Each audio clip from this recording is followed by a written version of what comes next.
Neon lights painted the night. Rain slicked the streets. Another night in Vice City, a city that promised everything and delivered nothing but heartache. Nico Barca knew this truth all too well. He worked the docks, unloading cargo for pennies, dreaming of a life beyond the grime and the grind. His brother, Enzo, fueled those dreams. "We'll have it all, Nico," Enzo would say, eyes gleaming with ambition. But Enzo's ambition was often found dancing with the wrong crowd, a dangerous tango in Vice City's underbelly. One night, Enzo burst into their cramped apartment, eyes wide with fear and excitement. "This is it, Nico, our chance!" He slammed a bag onto the table, the contents clinking ominously. "A job. Big score. We're moving up." Nico felt a tremor of apprehension, but Enzo's infectious grin banished his doubts. They were in this together, brothers against the world. The following days were a blur of planning, hushed meetings in smoke-filled bars, and the cold, hard feel of steel in Nico's hand. He wasn't cut out for this, he thought. Yet the allure of a different life, a life away from the docks, tightened its grip on him. The warehouse reeked of fish and fear. The plan was simple. Get in, get the goods, get out. But nothing was ever simple in Vice City. The deal went south the moment Enzo pulled out his gun, his earlier bravado replaced by a desperate glint in his eyes. Gunfire erupted, deafening in the enclosed space. Nico, caught in the crossfire, felt a surge of adrenaline. He returned fire, his hands steady despite the chaos. When the dust settled, the warehouse floor was painted crimson. Enzo lay still, a bullet wound marring his forehead. Panic seized Nico. He grabbed the bag, the contents now heavy with the weight of betrayal and death, and fled into the labyrinthine streets of Vice City. He was alone, lost in a city that suddenly felt like a jungle, its concrete vines threatening to strangle him. The bag of money, Enzo's last gamble, was now his only lifeline. Nico knew he couldn't stay in Vice City. The police would be looking for him, and worse, the people Enzo had tried to rob. He needed to disappear, to reinvent himself. And there was only one place that whispered promises of anonymity and second chances: Los Santos.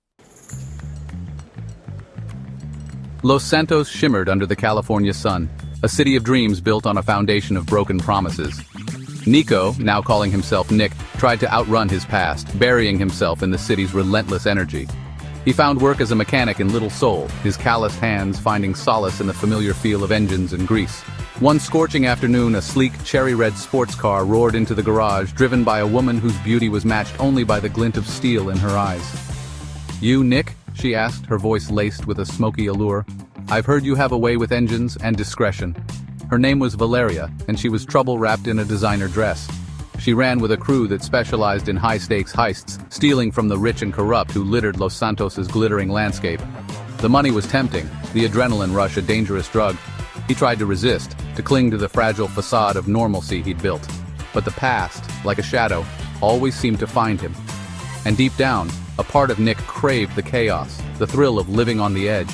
He was drawn to Valeria's world, a world that mirrored the one he'd left behind, a world where he could lose himself in the roar of engines and the intoxicating scent of danger.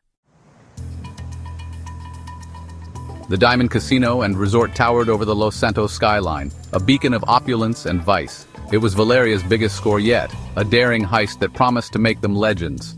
Nick, his skills honed on the streets of Vice City, proved to be an invaluable asset, his mind a labyrinth of escape routes and contingency plans. The heist was a symphony of precision and chaos.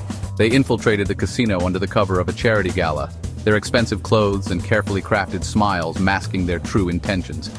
Nick's heart pounded in his chest as he bypassed security systems, his fingers dancing across keypads with practiced ease. They cracked the vault, the air thick with tension and the glint of diamonds. But as they made their escape, alarms blared, shattering the illusion of normalcy. A firefight erupted, bullets ricocheting off marble floors and shattering priceless artifacts. Nick fought alongside Valeria and her crew, each bullet fired a desperate prayer for survival. Section 5. Blood on the Boulevard. They escaped into the night, the wail of sirens a haunting symphony, but the victory was short-lived. As they sped down Vinewood Boulevard, a black SUV slammed into their escape vehicle, sending it careening into a storefront. Nick, dazed and disoriented, crawled out of the wreckage, his ears ringing. He saw Valeria, her face bloodied, being dragged away by men in suits, their faces etched with a chilling ruthlessness. He tried to reach for her, to save her, but a searing pain shot through his leg, the remnants of the crash. Left for dead, his blood staining the pavement, Nick swore revenge. He would find Valeria, and he would make them pay. But first he needed to disappear, to lick his wounds and gather his strength. He found refuge in the sprawling barrio of Rancho, where a network of informants and fixers operated beneath the radar of the authorities. He learned the city's hidden truths, the intricate web of corruption that connected the city's elite to its criminal underworld. He forged new alliances, partnering with a charismatic hacker named Ava and a grizzled ex-military arms dealer known only as Sarge. They became his family, bound by a shared distrust of authority and a thirst for vengeance.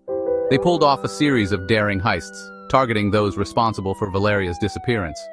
Each success brought Nick one step closer to his goal, but it also painted a bigger target on his back. The line between vengeance and justice blurred, and Nick found himself questioning his own motives. Was he becoming the very monster he sought to destroy? The trail led to Devin Weston, a billionaire tech mogul with his fingers in every dirty pie in Los Santos. Weston was the puppet master, the man pulling the strings of power, and he was the one who had Valeria. Nick knew he couldn't take down Weston's empire with guns alone. He needed to strike at the heart of his operation, to dismantle his network from within. With Ava's hacking skills and Sarge's tactical expertise, they launched a series of cyber attacks, exposing Weston's corruption to the world and crippling his financial holdings. Los Santos erupted in chaos. Protests filled the streets, fueled by the revelations of Weston's crimes. The city, once a symbol of glamour and excess, was consumed by fire and fury, a reflection of the rage that had been simmering beneath its glittering facade. Nick confronted Weston in his penthouse suite, high above the chaos engulfing the city. The man was a shell of his former self, his eyes hollow with fear and defeat. "She's gone," Weston croaked, his voice trembling. "Taken by people even I'm afraid of. There's nothing left." The news hit Nick like a punch to the gut. His quest for vengeance had consumed him, had cost him everything. He had brought down an empire, but at what cost? He spared Weston's life, realizing that the man was already a prisoner of his own demons. As he turned to leave, he saw a flicker of movement in the shadows.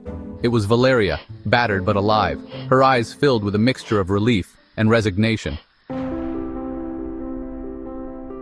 They escaped from the burning penthouse as the city burned around them. They drove into the desert night, leaving behind the wreckage of their past. Los Santos, once a city of dreams, was now a fading memory in their rearview mirror. They had survived, but at a terrible cost. Their journey had been paved with blood and betrayal, and the scars they carried ran deep. They were no longer the same people who had arrived in Los Santos. The city had tested them, broken them, and forged them into something new. As the sun rose, painting the desert sky in hues of gold and crimson, they knew their journey wasn't over. They were survivors, forever bound by the shared experience of their descent into the heart of darkness. And somewhere out there on the open road, another adventure awaited. One last job, one last chance at redemption.